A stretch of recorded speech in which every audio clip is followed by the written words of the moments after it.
So, here's a question for you. How do we really know if something causes something else? I mean, we are just flooded with claims all the time. What to eat, what medicines to take, which policies are best. It's a lot. So how are you supposed to start the real proof from all that noise? Well, in this explainer, we're going to give you a toolkit to do just that. Let's start with a question that sounds almost silly. Do parachutes prevent death when you fall out of an airplane? I know. The answer seems painfully obvious. Of course they do. But what if I told you that by our absolute highest standard of scientific evidence, we can't actually prove it? And this is where it gets really weird. You see, our so-called gold standard for medical evidence is something called a randomized controlled trial, or an RCT. And it turns out there have been exactly zero, none, RCTs on parachutes. Meanwhile, homeopathy has been studied in hundreds of them. This creates this totally bizarre situation where by a rigid official standard, there's way more high-quality evidence for homeopathy than for parachutes. And that just feels completely wrong, right? It shows us there's a huge flaw in how we've been taught to think about proof. And this gets us to what we can call the parachute paradox. It's the perfect example of how our best tools for finding the truth can sometimes, well, lead us in the wrong direction. For decades, the scientific community has relied on this pyramid of evidence. And sitting right at the very top, like the king of the castle, is the RCT.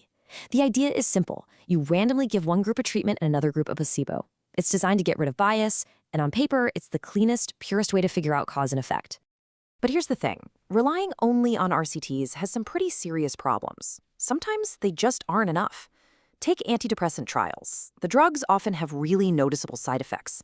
That means people in the study can pretty easily guess if they're on the real thing or the sugar pill, which brings all the bias right back in. Other times, RCTs are just totally unnecessary.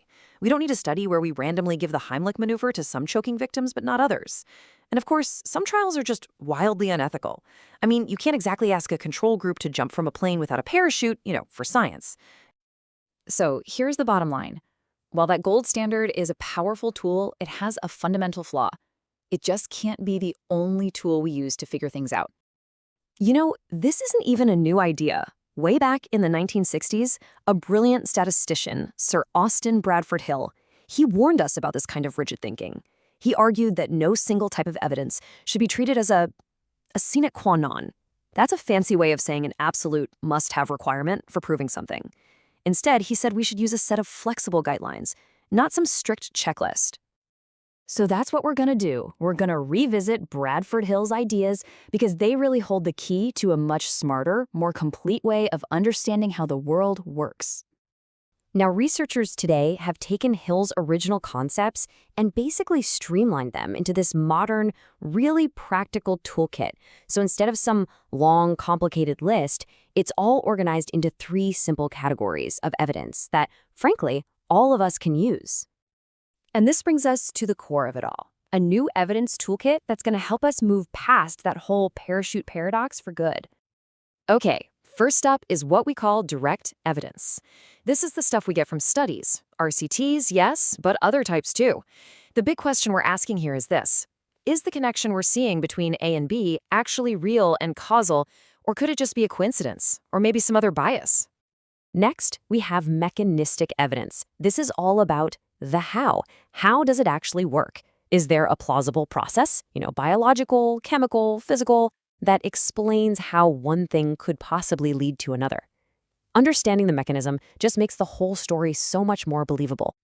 And finally, we look for parallel evidence. Basically, does other research out there point in the same direction? Has anyone replicated the study? Do similar things cause similar results? You see, a single study can always be a fluke, but a whole body of evidence all pointing the same way, that's incredibly powerful.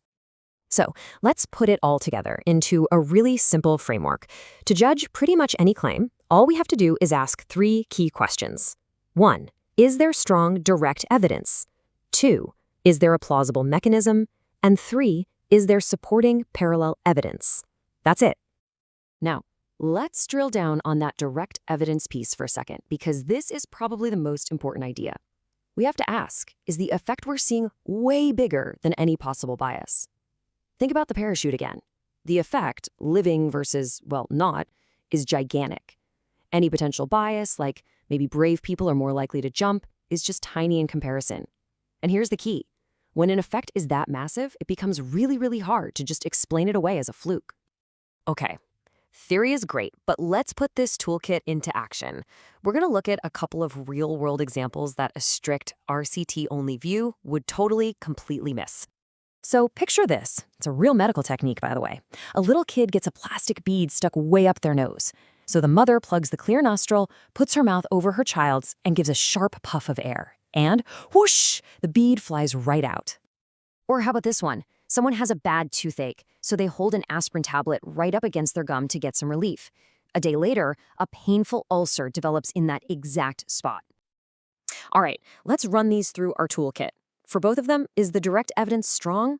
Oh yeah, absolutely. The effect is immediate and dramatic. The link in time and space is just perfect.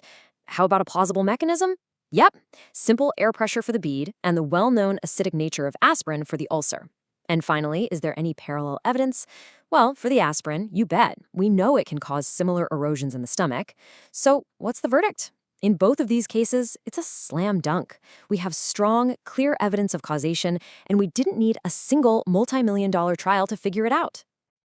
So what do you need to take away from all this? First, and this is huge, remember that the size of an effect can be more important than the type of study. A massive, obvious result is way harder to argue with than a tiny result from a fancy RCT. Second, always look for that converging evidence from all three buckets: direct, mechanistic, and parallel. The whole goal here is to move our thinking beyond just asking, is it an RCT, to a much smarter, more complete view of what's really going on. And that leaves us with one final thought to chew on. Now that you've got this toolkit, what's a common belief you hold, or maybe a headline you saw this morning, that might look a little different when you look at it through this new lens? It's a pretty powerful way to start thinking more critically about, well, everything.